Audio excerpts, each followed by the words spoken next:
There is a lighter day tomorrow, and then, of course, it's the time trial, and your money surely has to be on Contador to defend the title. So there they went, the Astana boys, with a big push, responding to a bit of cheekiness from Quickstep. Contador, well, he's had some rebuilding to do, building a team around him at Astana, ever since Lance Armstrong went off to form Radio Shack, tracked most of the Astana team with him. So a long break then, settlers bedding in behind, but Fuente and Contador, they were fluid, to say the least, and others that tried to have a go, as ever today, really strong. Thiago Mercado of Radio Shack, well, trying to stay in touch, and when the number 3, David Lafuente, peeled off, Contador just sprung off the front, looking so cool. All his powers remain intact. Crowds have turned out as well today. Blessing of better weather, and they saw some real star names and a star performance by this man. Great to see him functioning at his very best, and good to see that he wasn't being allowed to have everything his own way. Contador celebrating with his usual pistol shot celebration across the line, and with that 11 seconds gap plus his time bonus. Contador, os cores da Saxo Bank Standard, lançam o ataque e um grupo onde seguia Tiago Machado tenta acompanhá-lo.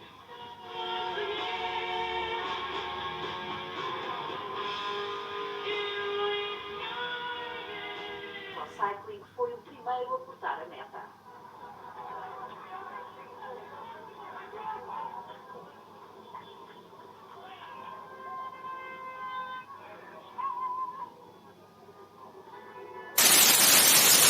This climb, here we go. Yeah, all of a sudden, a little switchback to the right, and out the saddles they come, and Bradley Wiggins has decided this time to stretch a few legs, and not only his own, but everyone else that's going to be forced to go with him as well. BMC, a couple of checks over shoulders there. Pushing hard on the front, as we love to see in Britain. Yeah, absolutely. I'd like to see how Van der Broek picks it up. Mercado does, and Van der Broek has a look, see who's responding. Can he respond? No, he can't. Sky still with great ambition here. Van der Broek looks like he's going backwards, and so is Bradley Wiggins. He's done his turn here. I think he's made the salute. This looks like Richie Port's day if he's got what it takes.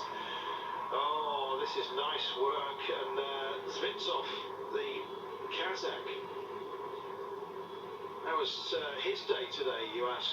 Well, and the camera couldn't get much closer, could it?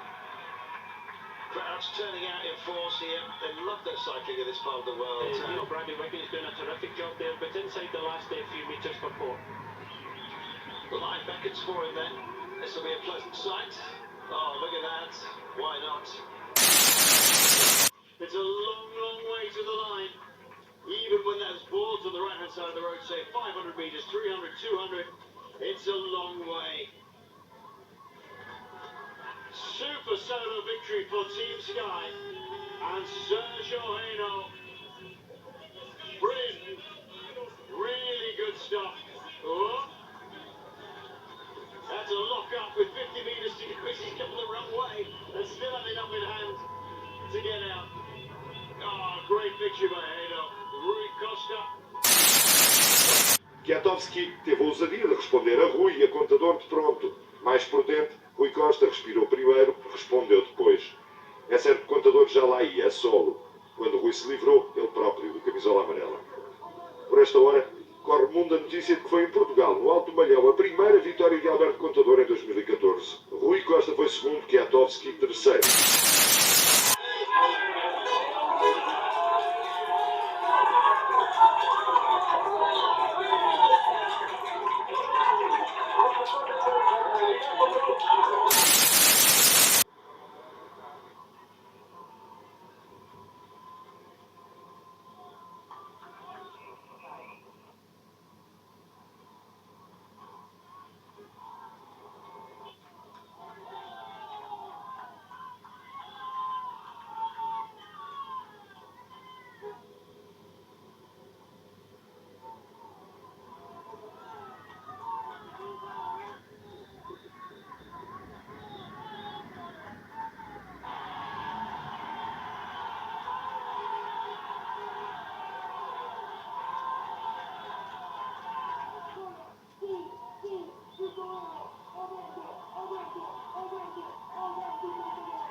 flying up this climb to the finishing line in this Volta Algarve. Well, Malhão, 26 years of age, he was 6th overall in the Tour of Portugal last year. 4th on the mountain stage the other day, and in the meantime, here goes Kwiatkowski. What's Moscow doing? Moscow was just put Dan Martin into the ditch there. Kwiatkowski attacking.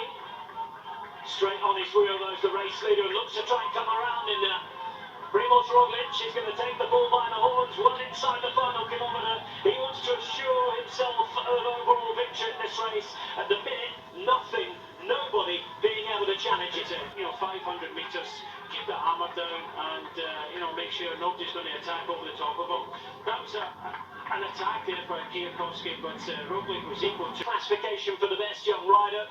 Roglic, I think, has this one in the bag now. So does Malhão, who can celebrate for W52 FC Porto. It's a Portuguese win on the Volta Algarve, and it is a Malhão after a couple of weeks of brilliant form against the best in the world.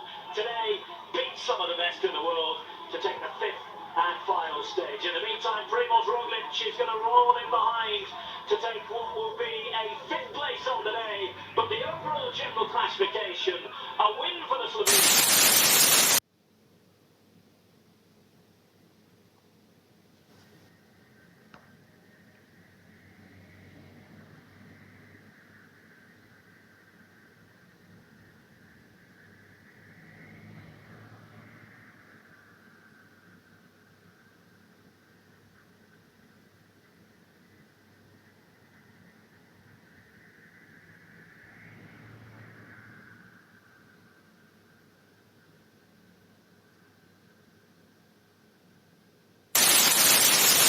Back and make it hard for the likes of, well, whoever is in there. I don't think Remco is going to have any problems. I think the general classification is out of that, so we need to just concentrate on this being a neck.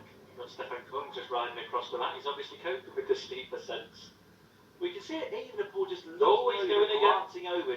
Martinez now on the attack again. Evenepoel straight onto the back. He was just glancing over to see where his teammate Vervaeke was. You can see him just in the distance behind the rider from Marquez Samsic there. He's clearly suffering.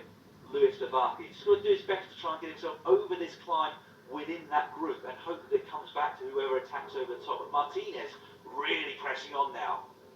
Evenepoel, the only rider currently able to follow the Colombian national time trial champion. You can see Foss there in the background, but Martinez. And so we hit the final climb to the finish, and it wouldn't be long before somebody played their cards. CCC led everybody onto it, riding for Simon Geschke and Greg Van Avermaet. Then, with 500 metres to go, Lopez attacked again. Dan Martin was quick to respond, but didn't quite have the power to go with the Colombian, whilst behind, Evenepoel had been caught slightly out of position. His main concern, though, was not letting Schachmann out of his sights, and as such, he was glued to the back wheel of the German champion.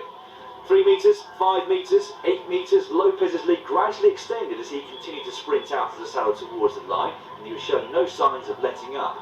Dan Martin caught in no man's land between Lopez and the group behind, now led by Evenepoel. Into the last straight, and Lopez had done more than enough to take the stage victory. Dan Martin with another solid result just behind, Evenepoel leading Schachmann and Costa across the line. W52 FC Porto were massed at the front in numbers. The blue jerseys there for all to see. Likewise, the King of the Mountains blue jersey, sported on this day by Rodriguez himself, who trailed, don't forget, Hayter by just 12 seconds. What would be the battle plan? Well, Ascari knew that Rodriguez would go for it. Ascari had moved into 3rd place after the time. Rodriguez with the bigger of the prizes up for grabs. Jesper had done so much on that fantastic climb to Foyer, only to miss out, but he made good this time with a fantastic stage win. The question is, what would be the time gap as Rodriguez was going to cross the line in 2nd place? The clock began. And in the end, the answer was 21 seconds would separate Rodrigue and indeed Hayter at the line. In so doing, Rodrigue moved in to top spot at absolutely the right moment. The final climb is 2.5 kilometres long with an average gradient nudging double digits, and it's steep straight from the start. One for the pure climbers, and as such, it was no surprise to see familiar names coming to the fore in the run into the finish. Coelho was seemingly content just to have the general classification sewn up. The first rider of this small group to make their move towards the finish line would be Brandon McNulty of UAE Team Emirates. He had a brilliant start to the season, winning a stage over in Mallorca, with looking to add to another win here. However, Martinez was very quick to react, and in the end it would be the two Colombians who would fight it out for the stage victory. Martinez and Higuita, a drag strip race to the line, with the national champion just about coming out on top. The general classification, though, comfortably won by Remco Evenepoel, his 8th general classification. He's trying to ride away on Portuguese soil. He's carrying the national flag, but look at Higuita now, back onto the back wheel, and Pidcock flies off the front. Tom Pidcock